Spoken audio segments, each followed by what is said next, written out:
Amagugu.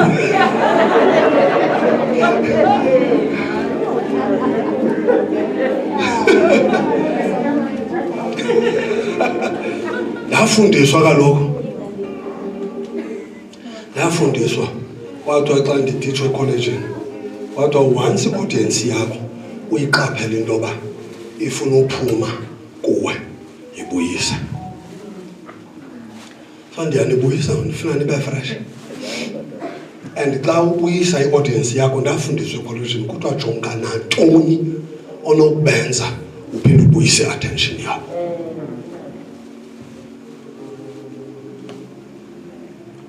Shiyela Amagugu.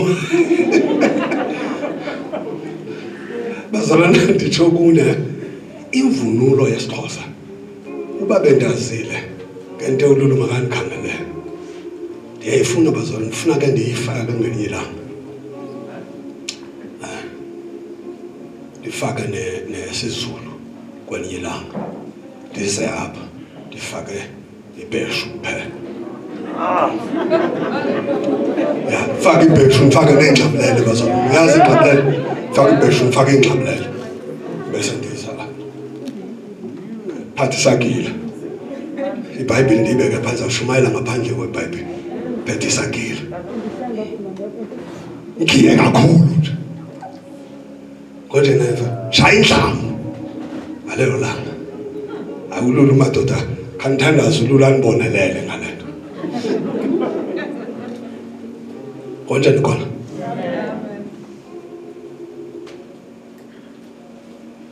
konzelani. Verse 28. Usifundele. Yizani kumnonke nina nibulalekayo. Ngicela ubuza bangayifaka ngemvunulo bazalwane kuba bebengayazi ba kufanele bakuyavunulwa kuvana inyanga yamagugu esinto. Asinazo.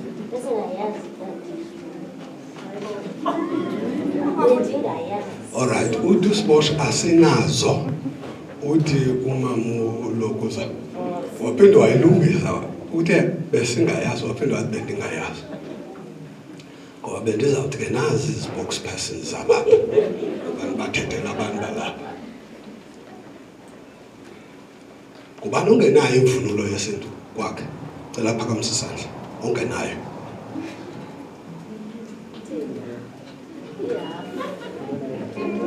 Nogilana akanayo. Uloba akanayo. Banlo nguloyithe. Uloyiswa akanayo. Kubanlo uJoya akanayo. Banomnye ongenayo bazalwane. Umampozo akanayo. So ndiyacela bazalwane bambalwa abantu abangenayo imvunulo. Bangaphi ngonje? Wena uphakamisa mva wena. Uyandiva ngoba ndifuna ukuthi makunikelwe ngokuya uyaphakamisa. So bayi6 bazalwane. Ngiyacela bakwethu ube khona indlela zeke sibabonelele nabazalwane. Kukhona ilanga engihalela ke sifake nje imvunulo mamukile. Ndandigqibele usenza wena nedeki zayo. Ke sifake nje imvunulo nje yesintu nje. Uyafana nondithethayo. Ngoba nabayihalela lento ndithethayo. Ade ikona ingcaka abantu sibakwenzeka ntoni. Isilungu sometimes sikwenza uthi ulibali ba ubufana buhomba njani. Ihombo yethu nje ke siphuthume ihombo yethu. Ihombo yangakithi. Hathi mandiyeke mhlawumbe irongo lelo ndiyithethayo. Mamdumane ngathi uye ngakhona kodwa wajika apha esijezini. Ebesiya wabuya. Uyabona bazalwane mamelana. Uba singake ke kubekho nje andithi ukuthi kube yimini ngoba ndifuna kube kwinto andiyazi bangathi. Kodwa ke kube kwindlela apho abanye bazawufaka imvunulo yaseNigeria, abanye bafake yaseZimbabwe, abanye bafake isintu, abanye bafake isintu sonke vele, kodwa bafake esiXhosa, bafake esiZulu njalo njalo. Mamelani bantwana benkosi, ndinayo into ethi ngaleyo mini singake sibuye sizikhumbule basingoba. Because ndike ndive sometimes xa sithetha sithi thina xa kuze abanye abantu bamanye amazwe apha sithi bazofunani apha, sithi thina singabantu balapha. Ndicela ubona abantu balapha eSouth Africa, abantu balapha eSouth Africa, ndicela ubabona. Enkosi kakhulu, enkosi kakhulu. Mamelani bantu balapha, the only thing onayo echaza into yoba ungumntu walapha yi-ID yakho. Otherwise, Ndwalab, you own nothing. Auna nix into onayo up. The idea onayo at Ngwala. Auna mhlaba. Auna nix no nawo uqeshile. Nawo futhi ubhadala services ku nobunendlu ayo yakho. Because you will pay until you die. Nabantwana bakho bazawubhatala bathi ba. Actually, uselikhoboka, I don't know nokuyayazi nalonto. Mandijike ke ngoba nizawuthi ndiya kwenye indawo ukhonzelani. Verse 28. Hey, Thixo makasincede.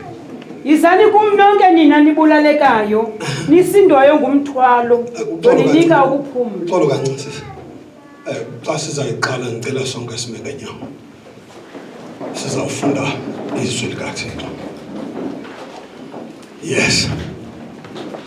Yizani kum nonke nina nibulalekayo, nisindwayo ngumthwalo. Nisindwayo ngumthwalo. Ndoninika ukuphumla. Ndoninika ukuphumla. Thabathani ijoko yam niyithwale.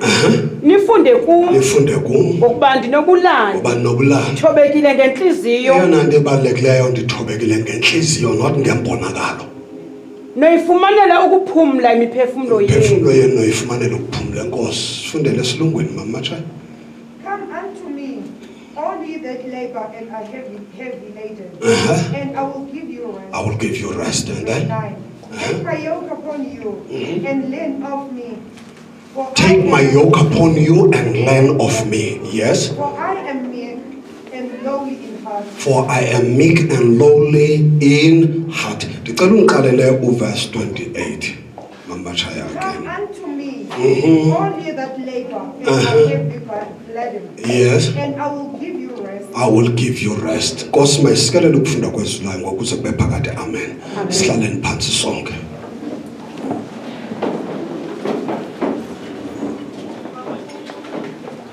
Somandla gcina ubomi bami. Gcina ubomi bami, ubuye uyikhusela impilo yami. Ukhusela impilo yami. Mina ngizohamba.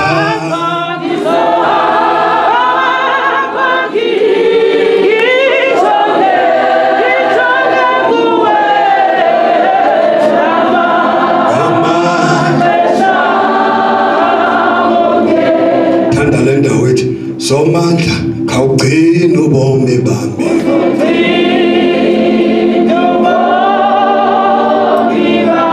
Ubuye uyikhusela impilo yami.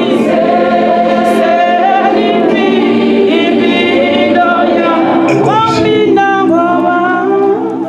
Ngizohamba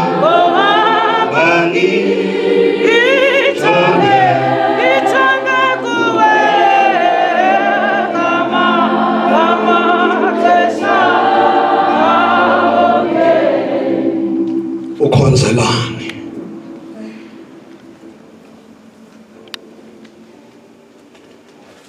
Yintoni ozoyifuna kuThixo? Ubizwe ngubani njengoba sokulapha nje?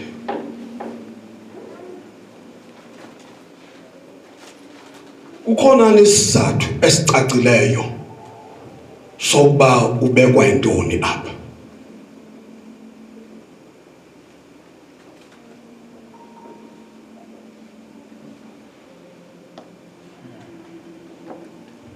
Kwincwadi kaMathewu chapter 5, chapter 6, chapter 7, chapter 8, chapter 9, uYesu njalo umfumane manje sihla entabeni.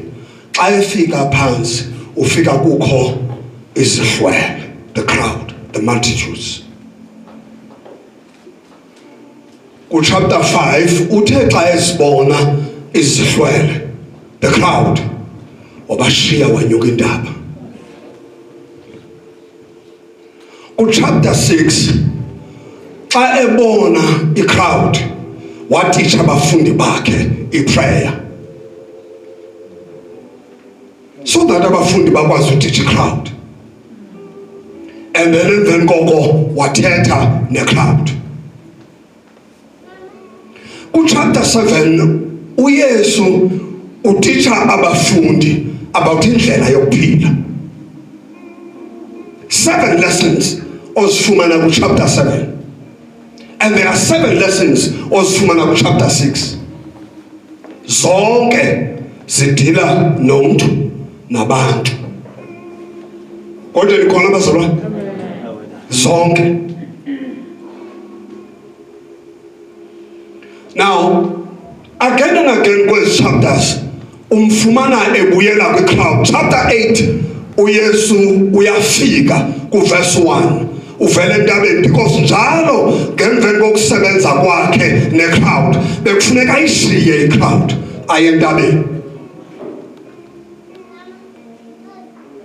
One of the reasons uYesu bekumele ayishiye i-crowd aye entabeni, because i-crowd yayimenza angayifumani indlela yokuconcentrate kuThixo. So kufuneka ayishiye i-crowd. I-crowd yayimemptisha, yayimenza be-empty i-crowd. Because kwi-crowd kwakukhona the followers zezonke, not the followers zikaKristu. Kwi-crowd kwakukhona i-followers ze-miracles, not i-followers zikaKristu. Kwi-crowd kwakukhona i-followers ze-healing, not i-followers zikaKristu. But ku chapter 8 amongst la crowd yayikhona suka ithi iBhayibhile kweza umuntu onexhenga, leprosy. Weza wafika wathi Nkosi ubuyathanda, no akayiqalanga apha, kuthiwa wafika wamworship. He worshipped him, and wathi samworshipper enjalo this man wanyemelezisa i-request yakhe kula worship. Ngexesha amworshiphayo i-worship ikhavarisha i-request. I-worship uvula ngayo inhliziyo kaYesu, and uthe uyibona inhliziyo kaYesu nge-worship ukuba ivulekile, wathi Nkosi ukuba uyathanda. Now the man uqale wa-worshipa before afake i-request. Uworshiphe ene-leprosy. Friday I showed abazalwane bebekhona apha kuba yintoni ixhenga, umuntu limenza njani. Just for into yoba ndinikeze le information, li-atheka yonke into elilungu apha emntwini. Ezi ndawo zingamalungu amadolo, ngobana bakhe badibana nesifo esakhe sakhona kwakungo-17 ntona, I think kwakungo-17 nto. Abazuba baninzi ke ngoku abadibene naso xa ndithi kwakungo-17. Esasifo kodwa sasirhawuzela kakhulu, and uhleli nje umuntu uyaziqhwisa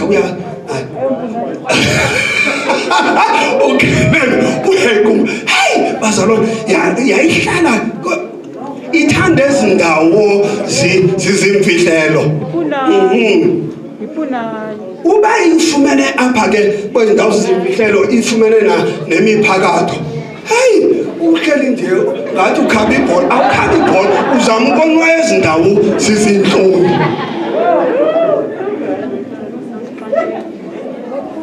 Esasifo sasiyithanda yonke into elelungu, into engathi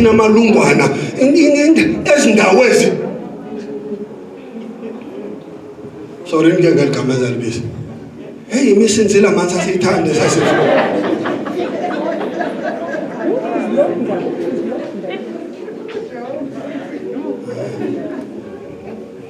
They're wrong. Come to now. Yeah, I want this is wrong. Now, landlele sasifo sasihlala ngayo ileprosy ibisenza ngolahlo. But yona ithanda i-show off ileprosy. Yayithanda apha ezindlebeni bamasisuke, impumlo mayisuke, amazinyo mawaphume ngaphandle, amehlo kusuka inyama zigxidike zinyuke, then iliso lizophuma ngaphandle. Ileprosy yayikhuthalela lezo ndawo because yayikhesi. Remember yayiziswe kuba abantu babe deep kwi-sex than ukuba kuthike. Uyikhumbulele uba yayiziswe yiloo. Abantu babeyiworshipa i-sex kunothixo. Now uthixo ezocima ezindawo zenza babe bahle. Now when that man waphambi kwenkosi Yesu kuthiwa chapter 8 he fell before him and worshiped him. Remember kuwa umuntu one-pains umzimba wonke. Zangathi ndizawuqala kusuka i-pains ukuze ndimkhonze.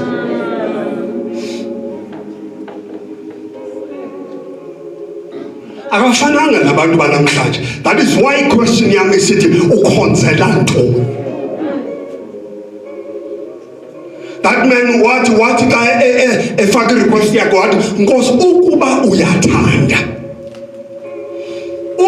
uyathanda Nkosi unakho ukundiphilisa. Meaning what? Nkosi sendikuworship ndingekaceli. Ukuba uyathanda, even if awundiphilisanga I will continue worshiping you. Then bese ithi iBhayibheli inkosi yolula isandla sayo yamchukumisa yathi ndiyathanda. Automatically waphila. Now if ujonga phaka kuhle uzawufumana into bi crowd yayihamba noYesu. That man wa interrupt ijeni ye crowd.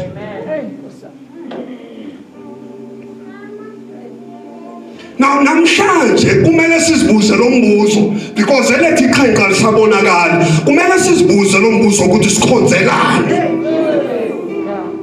Sikhonza because we want something. Sikhonza because thina sine freedom e South Africa. Sikhonza because we are not foreigners. Kanti ukhonzelani? And by the way, ungayilibali into uyi foreigner kwa wena mntwana uyi foreigner.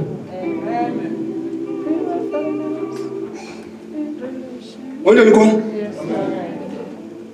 Sikhonzelani? Umkhonza ufunani endlini yakhe. Yingakho ngicula ngihlabe ngoba jonga ngalo wehlayo yena wangiphakamisa. Impendulo ikhona.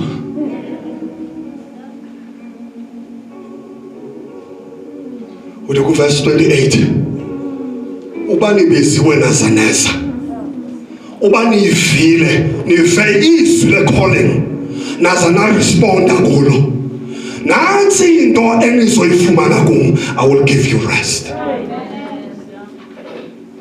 That is our message for today.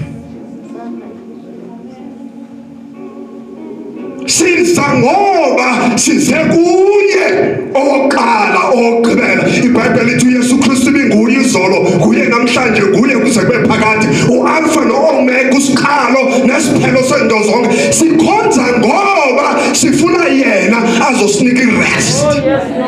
Jesus. Ngicela ube honest apha kuwe not kuthi awurestanga. Awurestanga because there is something ehlupha impilo yakho. So therefore waqhelana nayo and uyayi-enjoya because akho nto unobasayenza. Bazalwane sikhona isisombululo ngoba uKristu sekhona. Umuntu kuchapter 1 verse 37 kaLuke uthi andixakwa nto. Akaxakwa iswekile, akaxakwa i-high, akaxakwa i-cancer, akaxakwa even i-leprosy. into ayifuna ukusinika ukuphumula. Abanye bethu kumnandi ukukhonza, sowukhulile evangelini, sowukwazi ukuhlabelela, sowukwazi ukushumayela, sowukwazi ukuthetha izilwimi, but awurestanga. Oh Jesus. Awunako ukuphumula ngoba ukadibane naye. Ufikele ebantwini abashumayela kwilevel abakuyo, nawe wajoyina ilevel abakuyo, awuqalanga phansi. Kuphi phansi mfundisi? Before sifumane irest, nansi into ekufuneka yenzekile. Matthew chapter 4 verse 17. Irest iyafumaneka bazalwane. Hayi irest iyafumaneka. Ukuphila kuyafumaneka kuye, ukukhululeka kuyafumaneka, amandla ayafumaneka kuye, futhi ne-miracles zisafumaneka. Listen bazalwane, noma singezelanga for i-miracles, but i-miracles i-benefits zoba sifikile kuye. Amen. Yeah. Thank you, Jesus. Onje nikhona na? That is why ubona abantu bekhonza emabandleni, umuntu adalishiye ayoqala elitsha. Xa umbuza ukuba ulishiyelane uyoqala elitsha, athi andibona nganto, because ebengezanga kuye, ebeze ezintweni. That is why engabona nganto. Sozibone into xa ufuna into until ufune yena, then uzobona izinto.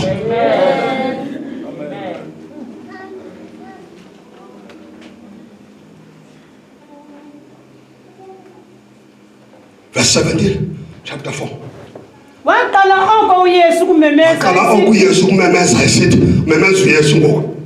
Guqukani kuba bukumkani bamazulu. The first message kaYesu Kristu zange ibe ukuthi you must have faith in God. No. The first message kaYesu Kristu, repent for the kingdom of God is at hand.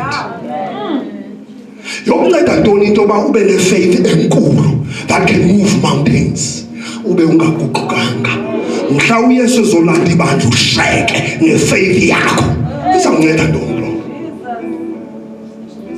Izawunceda ntoni? Bazalwane, listen, sidlule kwi-messages ze-faith, healing and so on and on. Sidlule. Nxa sidluleyo yintoni ke ngokutata esizawuyiva sizoshumayela uKristu and him crucified? If uYesu akavakali, abantu abazoncedakala.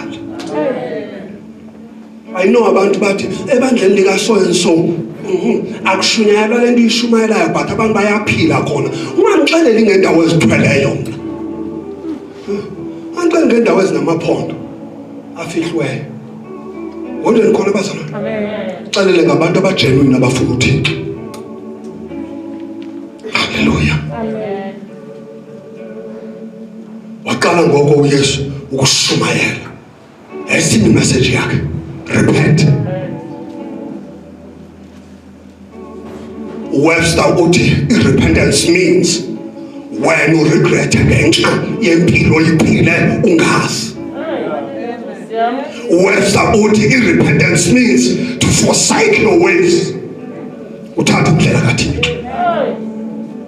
Webster uthi repentance is to do away with your friends. Obukade usenza nazo izinto uphume wedwa. Uphume wedwa.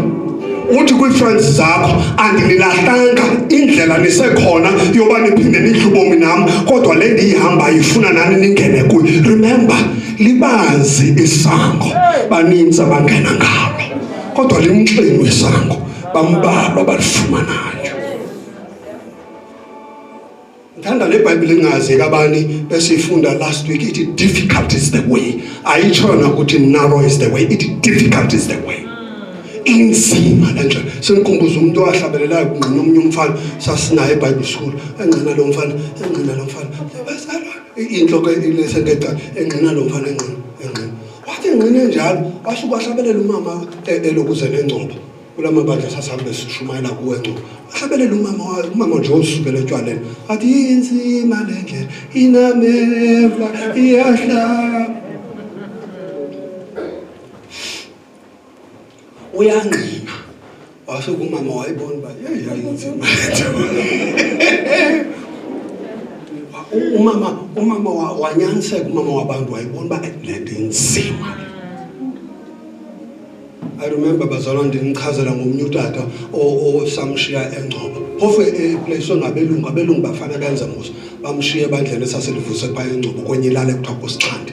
Abelungu bashiya lo tata. Xa sibuya sifumana ireport yokukhonza apha kuthiwa lo tata uvela phakame athatha iBhayibhile yakhe aze.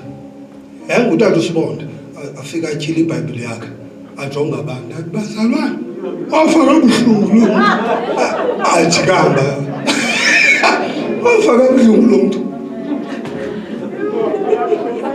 usizeni uYesu athi wafaka ubuhlungu abasasho mana nto lo muntu wafaka ubuhlungu at least unayo lonke into ayenzayo uyayirecognize bawafaka ubuhlungu unoba umuntu angahoyi kwanto afaka ubuhlungu lo. Repent. Listen bazalwane, i-repentance yahluke kabili. Actually ayahluka kabili. I-repentance kasiyo i-reformation. Xa urepentayo awureformi. Ukureforma kukuthi uyeke nje leya into masenze umzekelo sithi ubukade usela amakhamba. Ukureforma kokuyeka amakhamba then usele ke ngoku umtshawe. I-viceroy. Ukusela i-viceroy akuthetha ukuthi ukurepenta asikona ukuyeka i-lime lager okanye i-castle lager okanye i-Amstel ube sowusela i-wine ngeglasi ecijileyo ende nje enqinileyo. Ukureforma loo nto kodwa ndiyayiva bazalwane. Ukureforma nje into yokuba uthi nje noba ubukade uhamba negroup ethile abantu uyeke le group yamaxeleko uhambe nabantu ocinga into yoba wena baklini.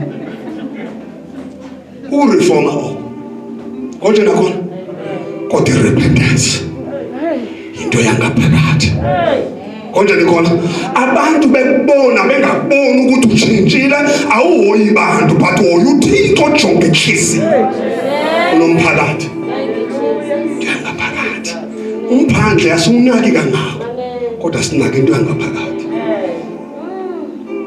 Khalo ukucebisa before ndiyeka because once urepent uzofumana irest. Xa ungeka repent sozoyifumana irest.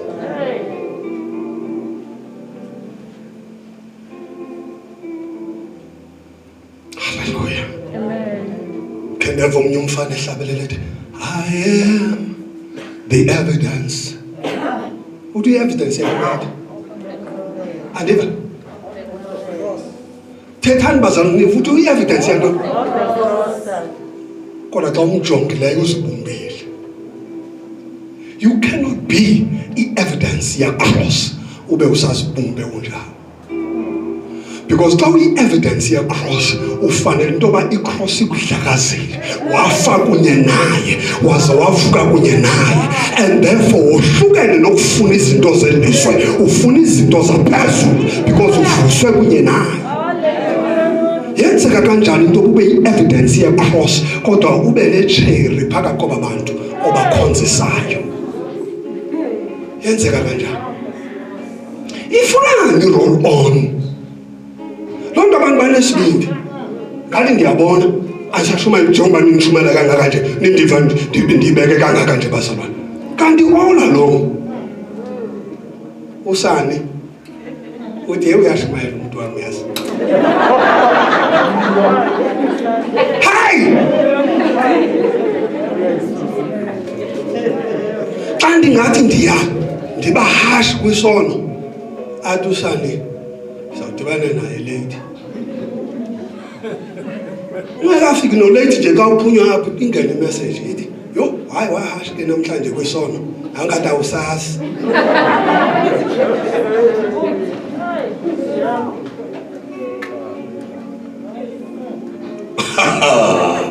Bazalwane listen, i-repentance yenza into abantu bakutrust. Because listen bazalwane phela nindive ne kunamadoda arelease amakhosikazi awo ayokhonza emabandleni. Laa ndoda afuneka ibe comfortable. Ingathi kanti ngoku irelease lo mfazi ithi hayi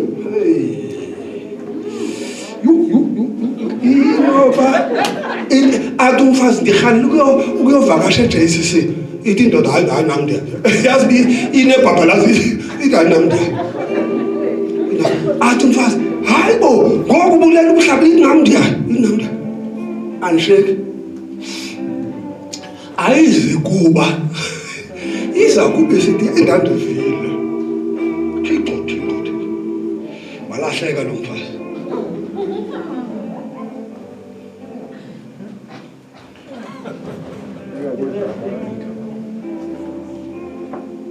ufika kanjani umuntu kuYesu but still angakwazi ukurelaxa angayifumani rest acontrol ilast yenzeka kanjani lento yenzeka kanjani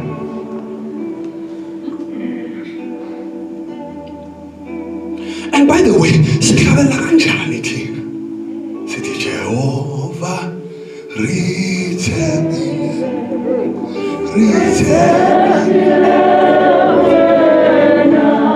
aware into ba xa ungamtrust usengozini yoba uThixo uza kumangalela ngokuthetha into engekhoyo and uyithethe ucula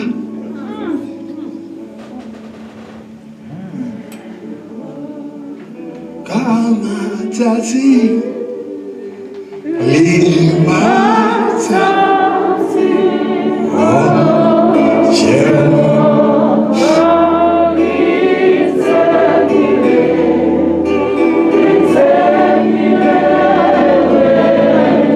wayihlabelela nezimo kanti contract yakhe seyiphelile bazalwane listen ungahlabelela nje kanti njengoba uvuyisa amazulu athi gqibezela ngoba siyahamba kanti contract iphelile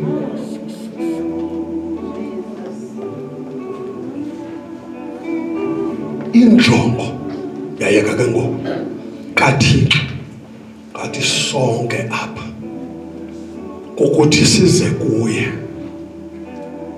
siphethe umthwalo size kuye kunzima phansi kwenza disorder bese ngifuna usuza ndiyazazi ke size kuye woza size kuye bazalwane injongo athi ngoza ngomntwana woza nini saphani ibheke saphani ubinjani Jehova I don't worry ngeke phakathi sasibona woza saphani ibheke saphani nasi nesakhiza bazalwane saphani nasi ilokuze yokushimelela uThixo injongo yakhe yoba size kuye sinjengoba sinjani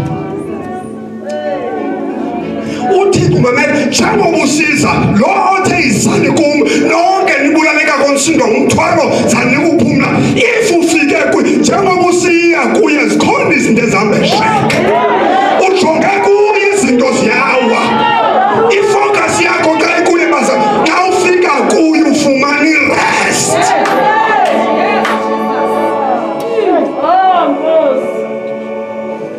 xa ufika kuye ufumana irest Jesus. Glory to Jesus. Fana le nto nzayithetha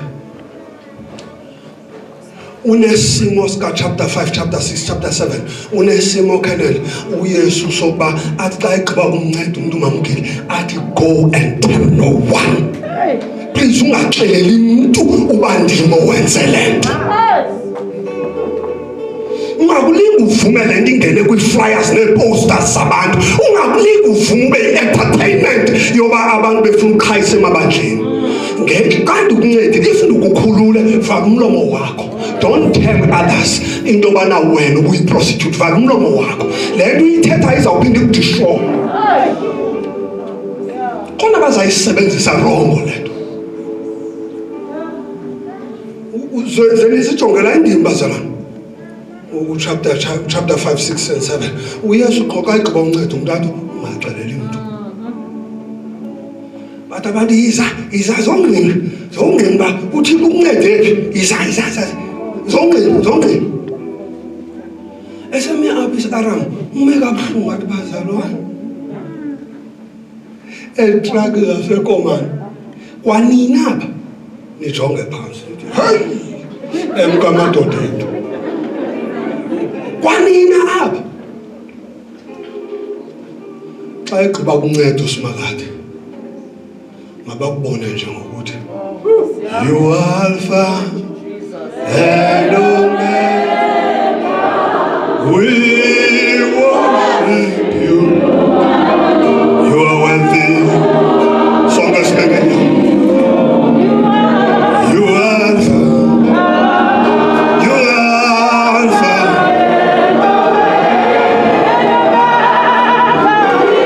We worship you, you are worthy.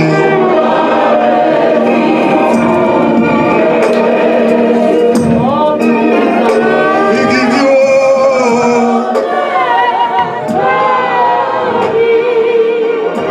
We worship you, you are worthy. Enkosi. Ufuna ukuvala ngokuthi awunawukwazi ususa umthwalo othweleyo. Musa ukuya nomthwalo wakho ebantwini. Thatha umthwalo wakho uyise kuYesu. Yena ubone emfihlekweni. Njengoba usiza kuye, uza kunika ijokhwe yakhe.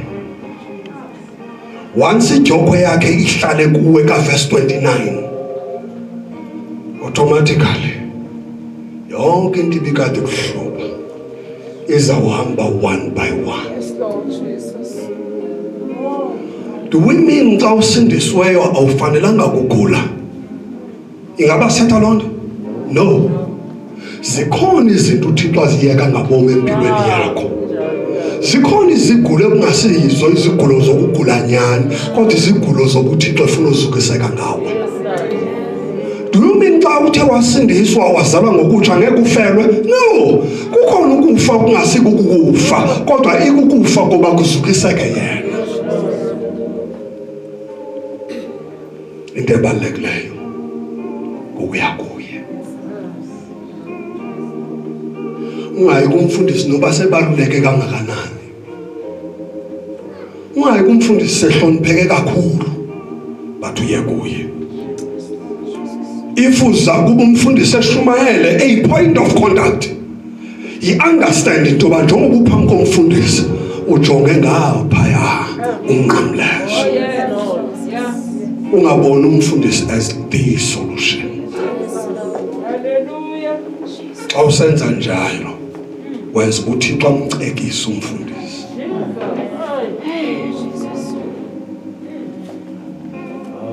Uba bakhona abantu apha endlini abathi phakathi kwezinto zonke ezidingwa ngabantu udinga only one thing, and leyo i-repentance. Phakamisa izandla zakho nje kuloo ndawo kuyo and don't come to me. Phakamisa nje izandla zakho kuloo ndawo kuyo.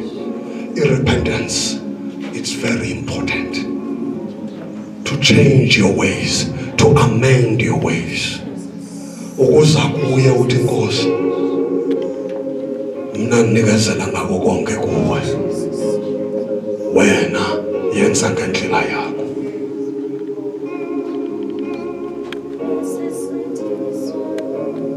Oh Jesus. Ewe mama qhubeka na.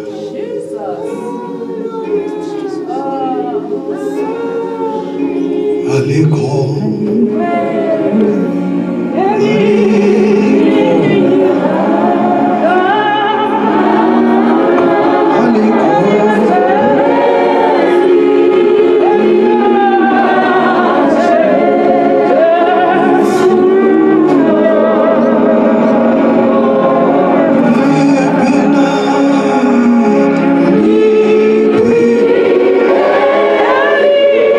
Jesus.